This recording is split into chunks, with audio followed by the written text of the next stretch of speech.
Son, and of the Holy Spirit, nani unod tanan. Sa dihang ning giabot ang sala sa kinabuhi sa tawo, naputol ang relasyon ngadto sa amahan.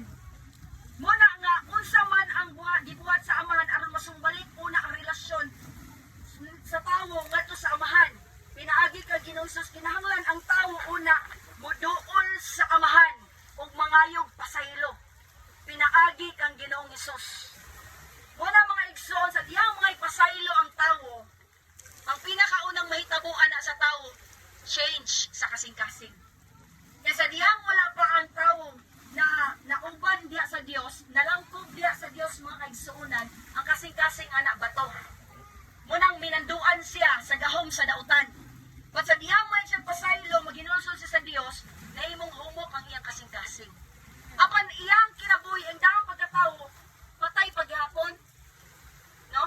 Munang nga, sa dihang naghinulsol ang tao mga igsoon, i-crucify siya nga sa cross, sama ni Ginoong Hesus, namatay kini o kinahanglan kini ilubong, munang gisgutan kagabi.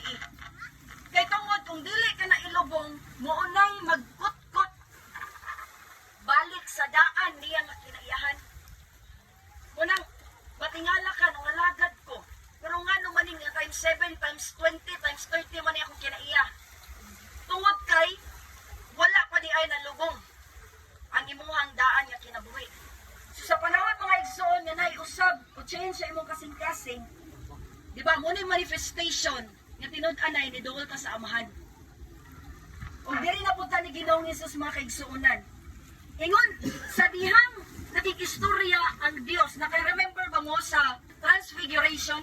Sa panahon nga nag-pray si Jesus o nibutho si Moises o si Elijah, o dito niingon ang amahan, paminaw kamo kaniya. Masabot, paminaw kamo kang Ginoong Hesus.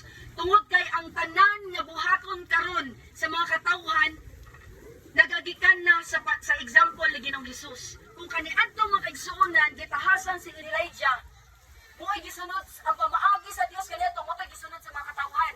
Sa dihang gitahasan na po niya si Moses, ang iyang kubinante ngadto sa mga katawhan, mo gisunod sa mga katawhan. Sa dihang karon nga gihatag na niya si assign na niya si Ginoong Hesus, naabot si Ginoong Hesus diri sa kalibutan, muna ningon ang amahan, paminaw kamo kaniya, kay ang tanan nga kasuguan ana-ana kang Ginoong Hesus. Muna nga ang manifestation sa tinuod nga nagsunod ta ni Ginoong Hesus, kay dili pwede ang atong pikas tiil naglakaw sa balaod. Ang atong pikas tiil naglakaw sa grasya. Kinahanglan masabtan nato kung kinsang leader atong gisunod karon. Leader pa ba si Moises sa balaod or si Ginoong Hesus? Muna nga, sa dihang masabtan nato ang atong pagsunod kang Ginoong Hesus naman, kay sigon sa giingon sa amahan siya atong sundon, ang tanang pamaagi ni Ginoong Hesus. Munang anaa dira gipakita niya nga ang pagbautismo sa iyang pangalan. Paglubong sa daan nga kinabuhi. Muna na karon nga sa dihang may pasaylo ang tao, kinahanglan bautismohan gid siya. Ingon ang Acts 2:38, remission ni siya sa sala. Paghinlo sa mga kalapasan.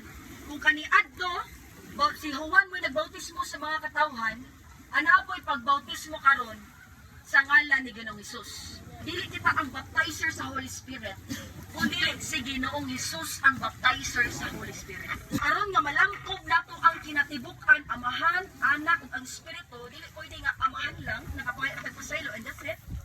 Dili ta mong sunod ni Ginoong Hesus na imong claim nga nagsunod ko ni Ginoong Hesus pero wala nakita ang iyang tibuok nga pag sulti ni Ginoong Hesus ba nas pulong niya, wa niya na nasunod. Kinahanglan masunod kini. Ug muna tinud-anay nga makaingon ang tao nga tinuod jud nga nagsunod ka ni Ginoong Hesus. Og dili pwede diri lang kinahanglan nga manaa gyud ang balang espiritu sing kinabuhi. Tungod kay sa dihang namatay ang tao gilubong hatagad bag-ong kinabuhi. Ug unsa may magbuhi sa tao sama ni Ginoong Hesus, kinsay nagbuhi niya after siya namatay? Balang espiritu. Munang ang balang espiritu namoy magdominar sa kinabuhi sa tao karon. Gawasno na sa sala, wa nay gahom ang sala kay namatay na ang daang kinabuhi ug maglakaw na karon sa kagawasan. Ulipon sa balaang espiritu. Dili na ulipon sa sala, kundi ulipon sa balaang espiritu. Now, naglakaw na ka sa bag-o nga kinabuhi. Nga gimanduan sa balaang espiritu. apan wata gigalungan sa Dios. Wata gihiktan sa Dios. Alam daway anaa po ng pagpili. Pero ang nakanindot karon kuyog na nimo ang balang espiritu. Sa una dili balang espiritu ang kuyog. No, daot ang espiritu. Karon balang espiritu na ligon. Kabalo na kamutas taw. Tanang kahimuan sa Dios nga iyang gipakita sa Matthew, Mark, Luke, John sa four gospel, malaktan na nato. Amen. Hallelujah. Naan ang otoridad, no, naglakaw na ta sa otoridad. Muna diri nga bahin mga igsoon. Salvation man ino, bautismuhan kita isip pagsunod nato diya sa Dios. Muna ni siya ang bahin karon sa paglakaw nato nga anaa na ang pagkisi-kisi sa mga yawa sa kinabuhi kung naaman, no? Nga moatake sa tong kinabuhi. Dili na ta dinaog-daog. Dili na mo ingon nga ulipon pa man gud gahapon ko, makasasala ra man gahapon ko. Remember, humana ka. Gipaling gawas sa Dios. Ayaw sige ingon, makasasala ra man gahapon ko, no? You are free indeed. Walk diya sa kagawasan. Og ingon siya diya, ingon na pulong sa Ginoo basta magmatinod. Anon lang, nagasunod sa kabubuton sa amahan, taliwala sa mga weaknesses, taliwala sa mga usahay na mistakes. Lahi po nang mubalik yun ka sa sala, pagpili ni mo, lahi po nang mistakes, pandul-pandul ka sa pagpangalagad sa Ginoo kay tungod, wa ka pong kakabalog kung sa pagit angay gini mong buhaton. Muna nga, sa dihang makalatas na diha mga igsoon, padayon ka, na nagmatinud-anon sa Dios. Muman sa kinabuhi, nandun na sa Dios. Hallelujah. O muna yung saad sa Dios, sa matagos sa kinabuhi na to. Muna ang kinahanglan, masabta nato ni sa tong lakaw.